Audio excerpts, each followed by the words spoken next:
At mga kapatid ko sa Espiritual Luzon, Visayas, Mindanao at sa ibang bansa. Sa mahal na Agos, magandang hapon po. Kami po ang pamilya Tati Lapulinar. Kasama ko na po yung dalawang anak ko.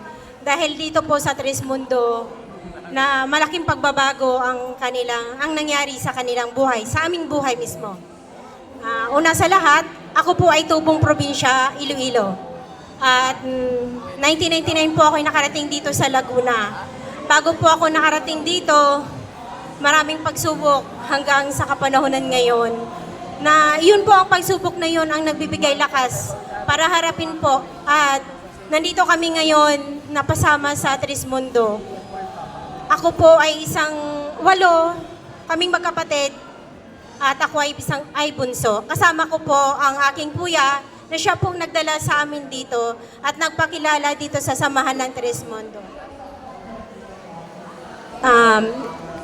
Hindi ko po sukat akalain na mapapunta po sa lugar na ito dahil sa mga pagsubok sa buhay ko, narito po kami ngayon upang harapin ano man po ang binigay sa aming pagsubok, lalo na po sa akin.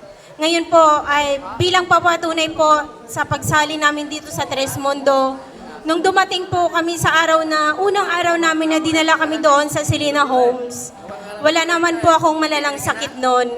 Ngunit ako po ay nagkaroon po ng hindi makarinig sa aking tenga.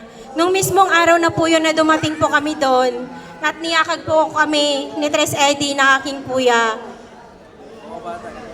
Ako po ay nanibago dahil siyempre ako po tubong Katoliko mula pagkabata. Hindi po nakaranas ng anumang sa sarili dahil ang magulang namin ay talagang siya sa simbahan. Ngayon, nung dumating po kami sa Tres Mundo, yung araw na yon, ay ilang linggo ko na pong naramdaman yung sakit ng tenga. Tapos pagpasok namin doon sa Selena Homes, nakita ko po yung buong liwanag sa loob ng court na yon na hindi ko po siya maintindihan na ang lahat na nandoon ay napakaliwanag. Nakita ko po yung litrato ng Ama na doon po para akong sinabuyan ng yelo. Na halos marami pong mga katres natin dito ang humawak sa akin na ang katawan ko po ay puno ng lamig. Ilan po sila, yung iba po ay wala na rin. Dito po nawala lahat ng sakit na lamig ng katawan ko. Kaya po lubos po ako nagpapasalamat. Lalo na po yung ako ay pinapasukan noon. Wala pa ako dito, may pumapasok na po sa akin. Bigla na lang po akong hinihimatay. Naninigas.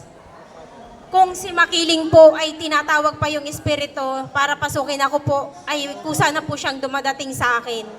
Na po, yun ang kinakatakot ko dahil ang mga anak ko, once na ako pinapasukan, umiiyak, natatakot kung bakit nangyayari sa akin. Yun po ang sinabi ng asawa ko po sa mahal na Agos na ganun. Kaya ang ginawa, sinara niya po kung anong meron sa akin na para hindi na po makapasok ang mga espiritu na yon.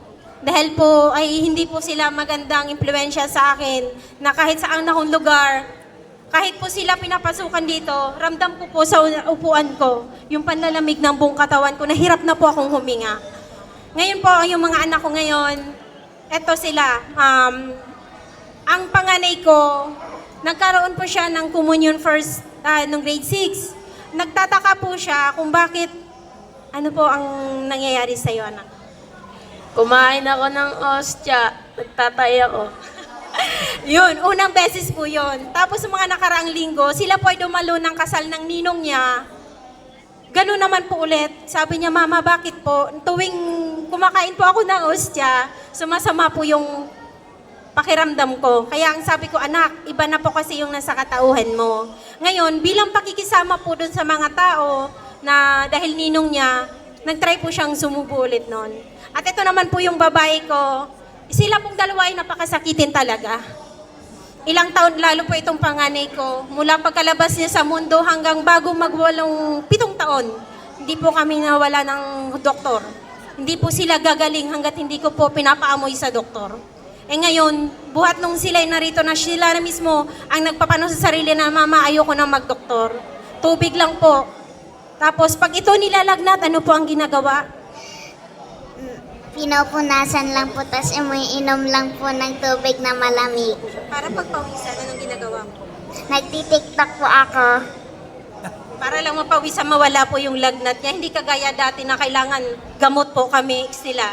Ito naman po ay hindi na po madala sa inom ng gamot ang kanyang kaya ine-inject na agad sa kanya dahil ang lalamunan niya lagi. May sakit, may infection po siya sa dugo. Lahat naman po kami, parang lahi na po namin infection sa dugo. Kasi ako nung college pa lang ako ay na-findings na po ako ng leukemia. Kaya po ako naparating dito sa Laguna, hindi ko pa nakilala yung Tres Mundo. Doon sa sinamahan ko noon, gumaling naman po ako doon.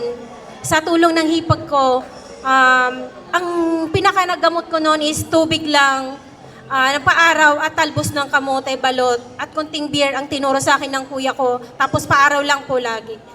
Kaya po, kahit na wala pa po ako dito, na gumaling po yung karamdaman ko. Ngayon, hindi na po yan bumalik, ang sakit na yon.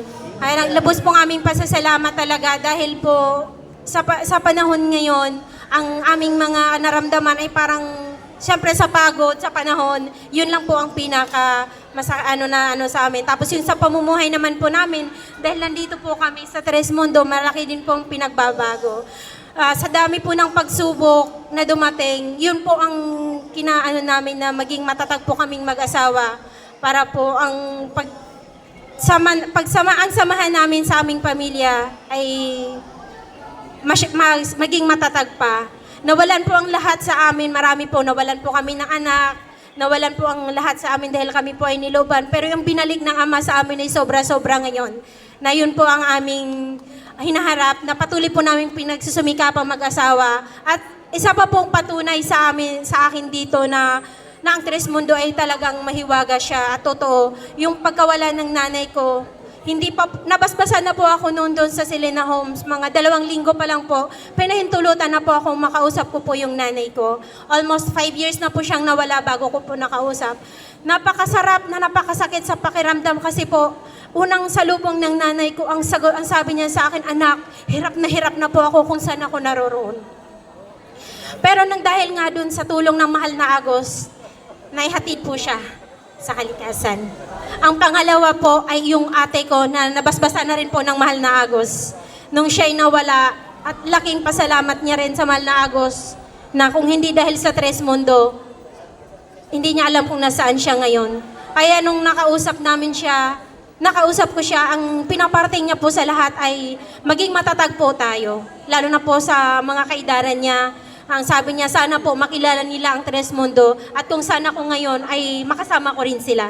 Yun po ang palaking kahiwagaan po ng Tres Mundo. Kaya tayo po ay patuloy po maging matatag. Kahit na po dumadanas tayo ng pagsubok lang po yan. Tres Mundo tayo. Yan lang po. Maraming salamat.